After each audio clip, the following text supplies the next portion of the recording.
Detective Siddharth 9వ భాగం. Siddhartha mind game మొదలుపెట్టాడు. అష్టదిగ్బంధనం మొదలైంది. విశాలమైన కాన్ఫరెన్స్ హాల్. పోలీస్ అధికారులు, డీజీపీ సుగాత్రి, సిద్ధార్థ ఉన్నారు. ముంబై, ఢిల్లీల నుంచి వచ్చిన పోలీస్ అధికారులు కూడా ఉన్నారు. సిద్ధార్థ లేచాడు. అందరూ సిద్ధార్థ చెప్పబోయేది వినడానికి సిద్ధంగా ఉన్నారు. అందరినీ విష్ చేసి గొంతు సవరించుకున్నాడు సిద్ధార్థ.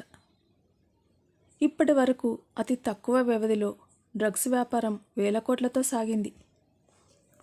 చాప కింద నీరులా డ్రగ్స్ పిల్లల శరీరాల్లోకి వెళ్తుంది. యువత డ్రగ్స్కు బానిస అవుతుంది. మిస్టర్ డి నయా ట్రెండ్ మరొకటి ఉంది అంటూ ఆగి అందరి వైపు చూశాడు. అక్కడ పిన్ డ్రాప్ సైలెన్స్. డ్రగ్స్కు యూత్ను బానిస చేసే యువతను నిర్వీర్యం చేసే స్థాయి నుంచి ఇంకా దిగజారి ప్రమాదకరమైన స్థాయికి తీసుకువచ్చాడు మిస్టర్ డి. ఈసారి పెద్దలను కూడా టార్గెట్ చేశాడు. ముంబైలో పావుబాజీ ద్వారా డ్రగ్స్ను అందించాడు. చాలా తెలివిగా, క్రూరంగా చేసిన ప్లాన్ ఇది. పావుబాజీని ఇష్టంగా తినేవారికి మొదట్లో ఈ రుచి కొత్తగా అనిపించేది. మెల్లిమెల్లిగా ఈ తరహా డ్రగ్స్కు అలవాటయ్యారు. అప్పుడే మిస్టర్ డి టీం బయటకు వస్తుంది. డ్రగ్స్ వ్యాపారం మొదలు పెడుతుంది. పత్రికల్లో వచ్చే పబ్లిసిటీ కన్నా, టీవీ ఛానల్స్ పబ్లిసిటీ కన్నా మోస్ట్ పవర్ఫుల్ మౌత్ టాక్. ఒకసారి దీనికి బానిస అయితే వదిలిపెట్టరు. ఇంటిల్లిపాది బానిస అయితే ఊహించడానికే భయంగా ఉంటుంది కదా. ఈ భయాన్ని డ్రగ్స్ వ్యాపారానికి పెట్టుబడిగా పెట్టాడు. పావుబాజీ అమ్మే వాళ్ళలో చాలామంది మిస్టర్ డి అనుచరులే ఉన్నారు. మామూలుగా పావుబాజీ అమ్మేవాళ్లను నయానో భయానో కొనేస్తాడు. కార్పొరేట్ లెవెల్లో నీట్గా డ్రెస్సు, అతి తక్కువ రేటుగా పావుబాజీ, అర్ధరాత్రుల వరకు అమ్మకాలు. కొన్ని వేల మంది పావుబాజీ అమ్మకందారులు, రోడ్డు పక్కన అమ్మేవాళ్ళు ఈ పోటీకి తట్టుకోలేకపోతున్నారు. అలా తన డ్రగ్స్ వ్యాపారాన్ని హైదరాబాద్కు తీసుకువచ్చాడు. ఇక్కడ పానీపూరిలో డ్రగ్స్, ఇలా ప్రతి రాష్ట్రంలో మెల్లిమెల్లిగా డ్రగ్స్ను జనంలోకి ఇంజెక్ట్ చేస్తున్నాడు. 1 సంవత్సరం నుంచి ముంబైలో దాదాపు 2000 మందిని కలిశాను. అందులో స్కూల్కి వెళ్ళే పిల్లలు కూడా ఉన్నారు. వీళ్ళలో కొందరికి వైద్య పరీక్షలు చేయించాం. డ్రగ్స్ తీసుకుంటున్నట్టు తెలిసింది. దీనిని ఆపరేట్ చేస్తున్న మిస్టర్ డి హైదరాబాద్లో తలదాచుకుంటున్నాడు. ఇక్కడ కార్యకలాపాలు ముమ్మరం చేశాడు. ఇదో పెద్ద నెట్వర్క్. పానీపూరిలో డ్రగ్స్ కలపడం నయా దందా.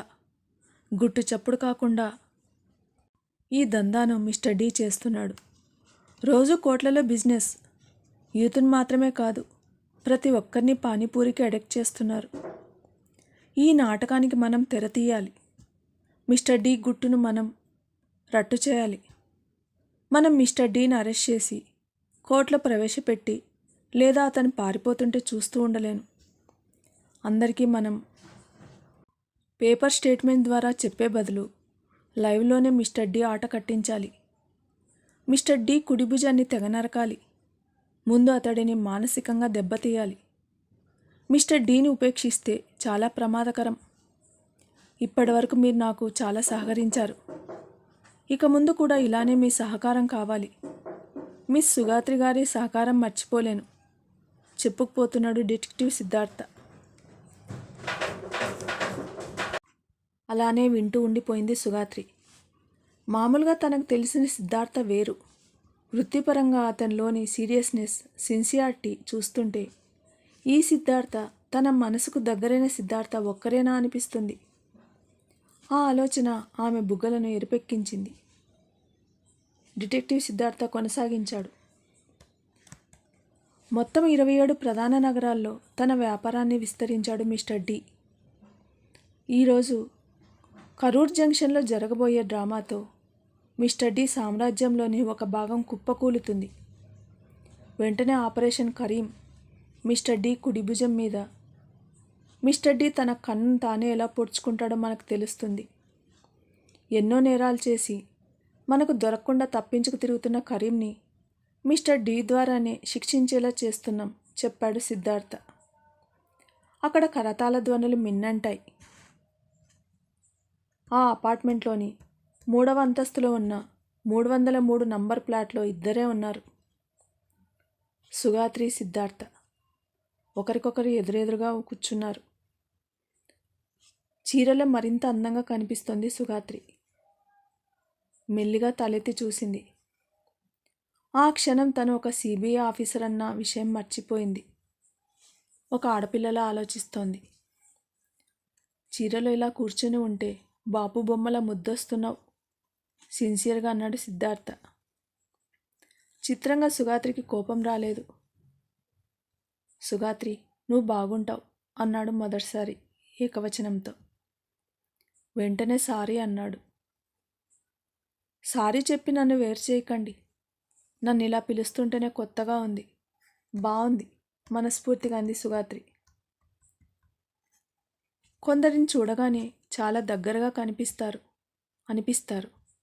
సుగాత్రిని చూడగానే సిద్ధార్థకు కలిగిన ఫీలింగ్ కూడా అదే. సుగాత్రి కూడా అలాంటి పరిస్థితిలోనే ఉంది. కానీ తన ఫీలింగ్స్ని బయటకు చెప్పలేకపోతుంది. ఇద్దరు ఒకరి గురించి ఒకరు ఆలోచిస్తున్న సమయంలోనే కాలింగ్ బెల్ మోగింది. వచ్చిందెవరు ఇద్దరికీ తెలుసు. వాళ్ళు వెయిట్ చేస్తుంది కూడా వాళ్ళ కోసమే. ఇద్దరూ లేచారు. హాల్లో ఉన్న ఫోటో వైపు చూశారు. తామిద్దరు దిగిన ఫోటో. అందులో దండలు మార్చుకుంటున్నట్టుగా ఉంది. ఫోటోషాప్ ద్వారా అలా చేశారు. అది చూసి సుగాత్రి అనుకుంది, నిజంగా దండలు మార్చుకుంటూ దిగితే ఇంకెంత బాగుంటుందో అని. ఆ ఫోటోలో సీక్రెట్గా అమర్చిన స్పై కెమెరా ఉంది. ఆ ఫ్లాట్కు ఆనుకొని ఉన్న ఫ్లాట్లో కూడా పోలీసులు ఉన్నారు. సుగాత్రి వెళ్ళి చీర సర్దుకుంటున్నట్టుగా నటిస్తూ నిద్రమొహాన్ని నటించి తలుపు తీసింది.